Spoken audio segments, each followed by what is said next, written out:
Bonjour à tous, bienvenue à cette première capsule de la Société d'histoire relatant les débuts de la ville d'Amos.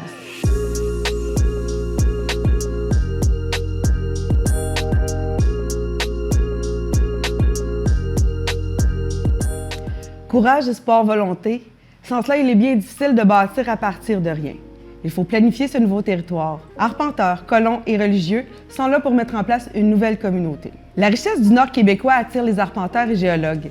C'est grâce au chemin de fer, le national transcontinental, que ces premiers explorateurs peuvent venir régulièrement sur le territoire. En plus de répertorier les richesses minérales, les arpenteurs voient le potentiel de la région.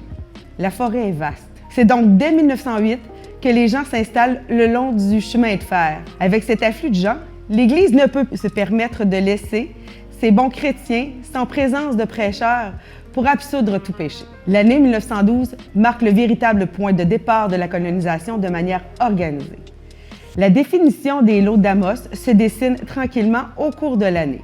Il ne reste plus qu'à faire la vente ou la location, ce qui sera fait pour la première fois lors d'une vente aux enchères le 7 août 1912. L'année suivante, les commerces ouvrent. Scieries, marchands, restaurants, hôtels, voilà le nouveau paysage du coin. Même la gare est bâtie. Le village est né, il ne reste qu'à avoir l'érection officielle pour faire d'Amos une municipalité civile et scolaire, chose faite le 3 janvier 1914. Comme tout commencement municipal, le village se construit autour d'une église. Dans le cas d'Amos, la paroisse de Sainte-Thérèse-d'Avila voit le jour le 15 octobre 1911. Les premières messes se font dans les campements. Le 12 juin 1912, Monseigneur Latulippe et l'abbé Caron trouvent l'emplacement de la première église sur une butte au nord du chemin de fer.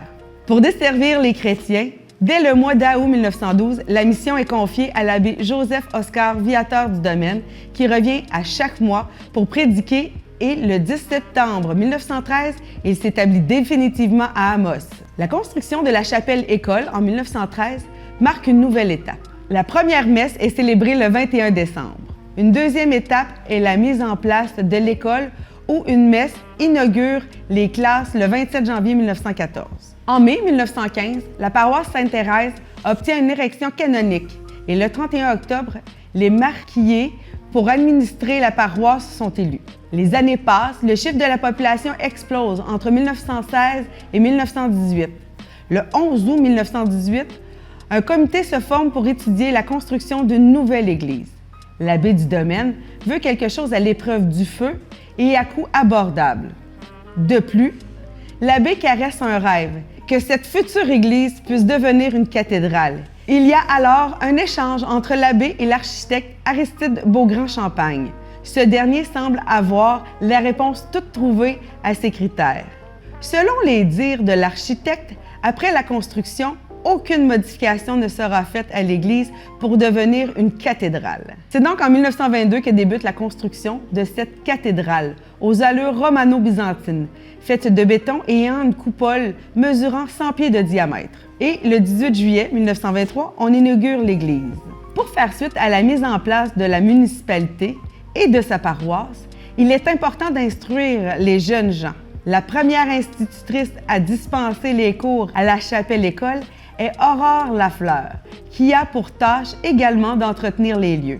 Le curé du domaine consacre également 2 heures par jour pour enseigner aux écoliers. La population augmente tellement qu'en 1916, il faut envisager une nouvelle école avec 3 classes. Pour cela, la commission scolaire, officialisée le 20 mars 1914, achète un terrain vacant auprès d'Hector Routier.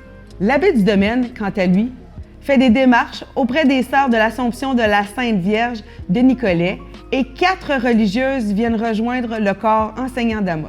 C'est donc le 2 juillet 1916 que commence la construction de cette nouvelle institution et c'est le 2 octobre 1916 que l'ouverture des classes se fait en accueillant 155 élèves.